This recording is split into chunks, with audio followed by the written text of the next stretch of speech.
السلام علیکم ورحمۃ اللہ وبرکاتہ۔ آج ناظرین ہم آپ کے ساتھ زردی کی دیگ کی ریسیپٹس شیئر کریں گے۔ جیسے کہ آپ دیکھ رہے ہیں اس وقت گھی 5 کلو اس میں شامل ہو چکا ہے، جس میں 18 کلو چینی اب شامل کیا جائے گا۔ اس میں اچھی طریقے سے گھی اور چینی گھی میں حل کر کے مکس کر رہے ہیں۔ اس وقت جیسے کہ آپ ویڈیو میں دیکھ رہے ہیں، فکس 18 کلو چینی 20 کلو چاول میں دیگ میں ڈالا جائے گا۔ زردہ 20 کلو زردہ پکانے کی ریسیپس ہے جو کہ یوٹیوب میں پہلی بار ہے، غور سے دیکھیں۔ جبکہ ہم نے دوسری طرف چاول کو ابلنے کے لیے رکھا تھا، جیسے کہ آپ ویڈیو میں دیکھ رہے ہیں۔ اب چاول سے پانی علیحدہ کرنے کا پروسیس شروع کیا جائے گا۔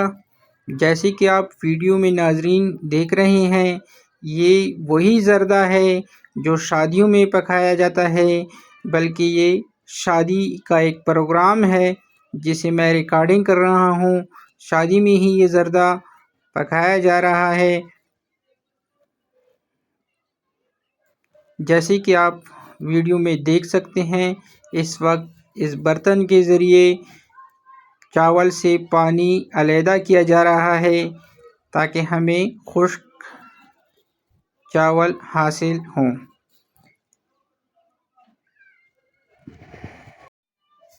ناظرین اس کے بعد جب ہم چاولوں کو اچھی طرح خشک کر لیں گے، پانی سے علیحدہ کر لیں گے، تو اس میں ہم خشک میوہ جات بھی اب شامل کریں گے۔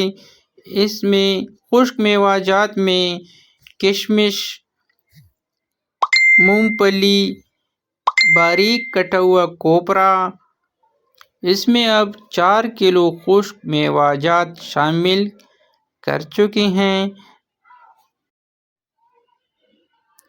اس کے بعد ہم اس خشک چاول اور میوہ جات کو جو ہم نے گھی میں 18 کلو چینی حل کی تھی، اس میں ہم یہ خشک میوہ جات اور 20 کلو چاول اور 4 کلو خشک میوہ جات شامل کریں گے۔ اور ناظرین یہاں پہ آپ ویڈیو اسکائپ نہیں کرنا، تاکہ آپ یہ جو عمل ہے جب بھی آپ زردی کی دیگ بنائیں تو یہ اسکپ نہیں کرنا۔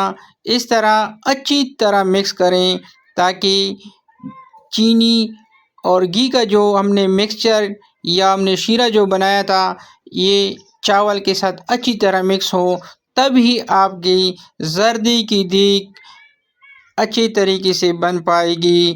جی ناظرین، یہاں پہ ہم شیف کا نام اگر نہ لیں گے تو یہ بہت زیادتی ہوگی۔ شیف کا نام ہے دیدان گل، ان کا پتہ ایڈریس ہے ضلع کوہاٹ، گاؤں شکر درہ، سپینو مڑو کا رہائشی ہے۔ ناظرین جب ہم ابلے ہوئے چاولوں کو اچھی طرح مکس کر لیں گے تو اس میں رنگ ڈال کر 10 منٹ کے لیے دم پہ ہم رکھ لیں گے، ہلکی آنچ پر۔ اس کے بعد ہمارا ناظرین زردہ تیار ہوگا۔ انشاءاللہ امید کرتا ہوں کہ آپ بھی اس ریسیپی سے مستفید ہوں گے۔ دعاؤں میں یاد رکھیں۔ انشاءاللہ اگلے ویڈیو میں دوبارہ کسی نئے ویڈیو کے ساتھ حاضر ہوں گے۔ اس وقت تک کے لیے اجازت دیں ذیشان خٹک کو۔